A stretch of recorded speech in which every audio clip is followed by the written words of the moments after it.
Hey, my name is Melissa Knowlton, and my um, assignment is on inquiry-based learning and is it for everybody?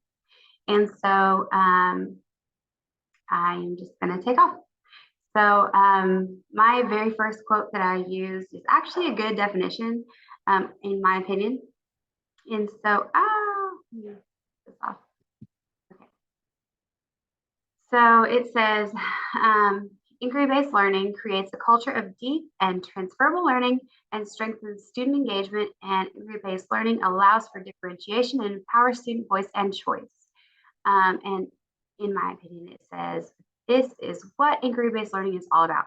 So it is something that is unique in that it takes the emphasis off of um, teacher I want to say teacher teaching.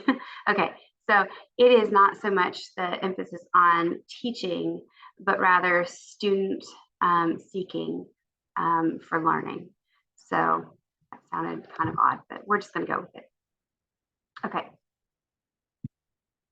so this is the umbrella of inquiry-based learning. So inquiry-based learning is the foundation of student-centered instruction. So in the sections of the umbrella are the strategies to develop a student-centered classroom. Inquiry is embedded through each strategy. So these are the strategies. And a lot of people have heard of the problem-based learning. So that's a big, big one. A lot of people have heard of many of these as well. So project-based learning is a big, big one. Cooperative learning, flipped instruction, blended learning. Okay. So I found this online. I thought it was really cool.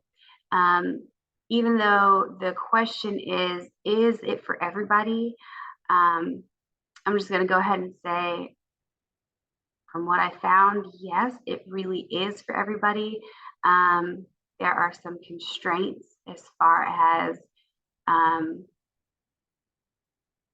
I think that it is for everybody, and it's not just I think that it's for everybody. I think it truly is for everybody. But does society allow it to be for everybody?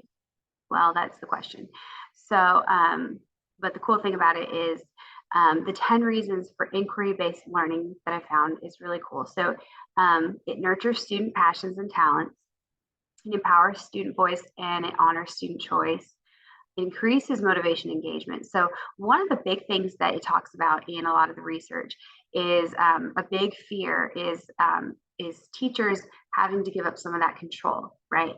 Some of that we feel like, management being able to dish out a little bit here and there for instruction.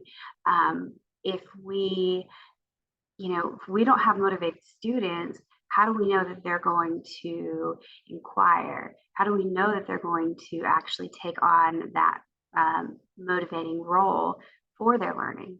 Well, the whole thing is that it just kind of goes around and around, and eventually they pick it up more and more. So it basically just keeps increasing their motivation and engagement. So it fosters curiosity and the love for learning. So the more that it goes, the more that it continues. If you look in the middle, I love this.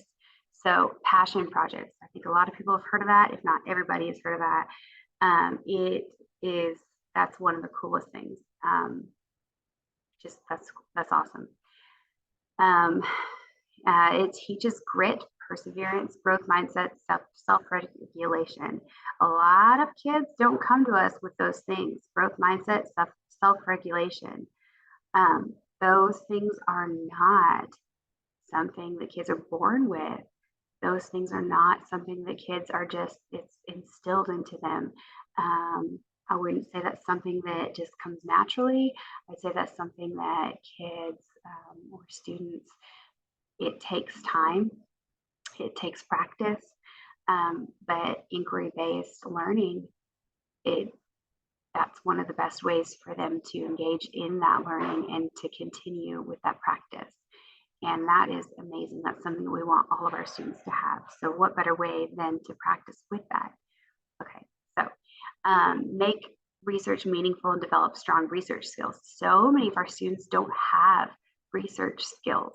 A lot of them don't even know where to go for research practice and to know research practice, where to go for actual research questions. What are actual reputable places for the research, which is crazy to me. I found out recently that my students didn't even, my robotics team, I have a whole robotics team of third and fifth graders that did not even know how to check their email, which was crazy to me. So these things, which is really cool, just things to teach kids. Um, I don't know. It's really cool learning opportunities. So anyway, I'm gonna move on because it's a little bit off topic, but all these things I think are still within the realm of inquiry-based learning. Okay, so one of the quotes is instructors certainly saw themselves as setting the stage because the students, wanted the presence of the facilitator. Um, and I'm just going to say, I think that that is amazing because they didn't want the dominance of the teacher. That's not to say that they didn't want the teacher around, but that's more to say that they wanted they wanted to take that initiative, and there's a lot to be said for that. Okay, so then another quote that I had found was now that, okay, this one speaks to, yes, it is meaningful in this time for everybody. And I would say this is maybe the biggest takeaway is now that learners know more, and when compared to with what there is to know, teachers know less. Now that's not a diss on us. It's just the age of technology. Learners have as much to teach teachers as teachers have to teach them. And just as teachers challenge learners, just as teachers challenge learners' knowledge, learners can be expected to challenge teachers' knowledge. That's a mouthful. But basically, my takeaway was inquiry-based learning can engage all learners if expectations are established correctly. So I really enjoyed this, and I thought it was really cool.